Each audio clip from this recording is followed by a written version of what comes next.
ಅಂತೂ ಇಂತೂ ದಶಕಗಳ ಕನಸು ನನಸಾಗ್ತಾ ಇದೆ. ಇನ್ನು 5 ದಿನ ಪುಣ್ಯ ಭೂಮಿ ಅಯೋಧ್ಯೆಯಲ್ಲಿ ರಾಮ ಮಂದಿರ ನಿರ್ಮಾಣ ಶುರುವಾಗುತ್ತೆ.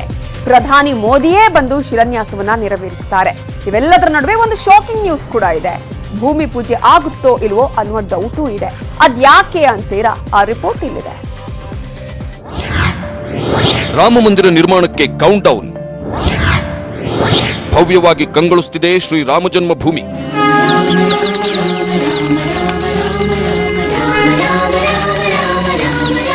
ರಾಮ ಮಂದಿರ ನಿರ್ಮಾಣ ಇದು ಹಲವು ದಶಕಗಳ ಕನಸು. ಶ್ರೀರಾಮ ಜನ್ಮಭೂಮಿ ಅಯೋಧ್ಯೆಯಲ್ಲಿ ಶ್ರೀರಾಮಚಂದ್ರನ ಭವ್ಯ ಮಂದಿರ ಕಟ್ಟಬೇಕು ಅನ್ನೋದು ಸಮಸ್ತ ಹಿಂದೂಗಳ ಕನಸು. ಇಂಥ ಸುಸಂದರ್ಭ ಇದೀಗ ಬಂದಿದೆ. ಭಾರತವೇ ಕಾಯುತ್ತಿರುವ ದಿವ್ಯ ಮುಹೂರ್ತಕ್ಕೆ ಕ್ಷಣಗಣನೆ ಶುರುವಾಗಿದೆ.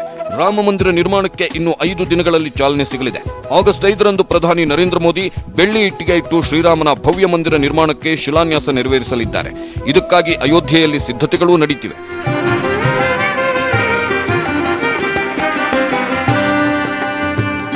ಪ್ರಧಾನಿ ನರೇಂದ್ರ ಮೋದಿ ಅವರೇ ಶಿಲಾನ್ಯಾಸ ಕಾರ್ಯಕ್ರಮಕ್ಕೆ ಬರ್ತಿರೋದ್ರಿಂದ ಅಯೋಧ್ಯೆ ಈಗಿನಿಂದಲೇ ಝಗಮಗಿಸುತ್ತಿದೆ. ರಾಮ ಜನ್ಮ ಭೂಮಿಯಲ್ಲಿ ಎಲ್ಲೆಲ್ಲೂ ಸಂಭ್ರಮ ಮನೆ ಮಾಡಿದೆ.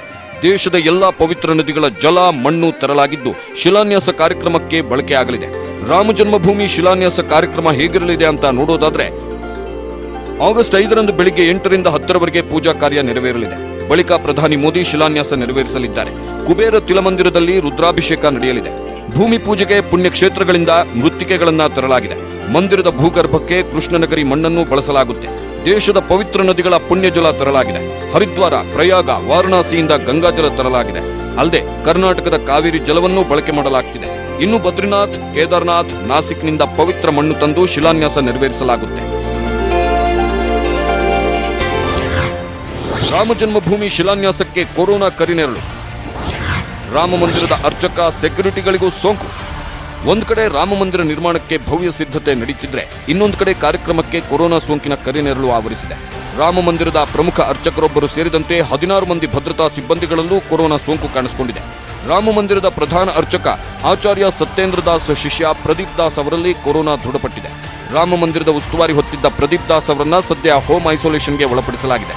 ದೇವಾಲಯದಲ್ಲಿ ಕರ್ತವ್ಯದಲ್ಲಿದ್ದ 16 ಮಂದಿ ಭದ್ರತಾ ಸಿಬ್ಬಂದಿಗೆ ಸೋಂಕು ಕಾಣಿಸಿಕೊಂಡಿರುವುದರಿಂದ ಅವರನ್ನು ಐಸೋಲೇಷನ್ಗೆ ಒಳಪಡಿಸಲಾಗಿದೆ.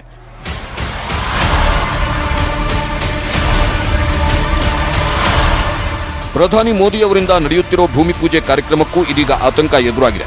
ಹೀಗಾಗಿ ಅಯೋಧ್ಯೆಗೆ ಯಾರೂ ಬರಬೇಡಿ, ಕಾರ್ಯಕ್ರಮವನ್ನು ಟಿವಿಯಲ್ಲೇ ವೀಕ್ಷಿಸಿ ಎಂದು ರಾಮ ಮಂದಿರದ ಟ್ರಸ್ಟ್ ಸದಸ್ಯರು ಮನವಿ ಮಾಡಿಕೊಂಡಿದ್ದಾರೆ.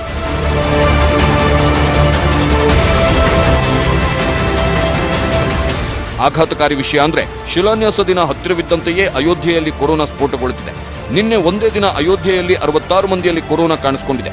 ಇನ್ನು 375 ಜನ ಆಸ್ಪತ್ರೆಯಲ್ಲಿದ್ದಾರೆ. 13 ಮಂದಿ ಅಯೋಧ್ಯೆಯಲ್ಲಿ ಕೊರೋನಾದಿಂದ ಸಾವನ್ನಪ್ಪಿದ್ದಾರೆ. ಹೀಗಾಗಿ ಆಗಸ್ಟ್ 5ರಂದು ಅತಿ ಸರಳವಾಗಿ ಕೇವಲ ಗಣ್ಯಾತಿ ಗಣ್ಯರು ರಾಮ ಮಂದಿರ ನಿರ್ಮಾಣ ಟ್ರಸ್ಟ್ನ ಪ್ರಮುಖರಷ್ಟೇ ಸೇರಿ ಶ್ರೀರಾಮನ ಮಂದಿರಕ್ಕೆ ಶಿಲಾನ್ಯಾಸ ನೆರವೇರಿಸುವ ಸಾಧ್ಯತೆಗಳಿವೆ. Bureau report, news 18 Kannada. ಈ ದಿನಕ್ಕಾಗಿ ಅದೆಷ್ಟು ಜನ ಎಷ್ಟು ವರ್ಷಗಳಿಂದ ಕಾಯ್ತಾ ಇದ್ರು. ಅದಕ್ಕಾಗಿ ಎಷ್ಟೋ ಜನ ಹುತಾತ್ಮರು ಕೂಡ ಆಗಿದ್ದಾರೆ. ಆ ದಿನ ಆಗಸ್ಟ್ 5ರಂದು ಬರುತ್ತೆ.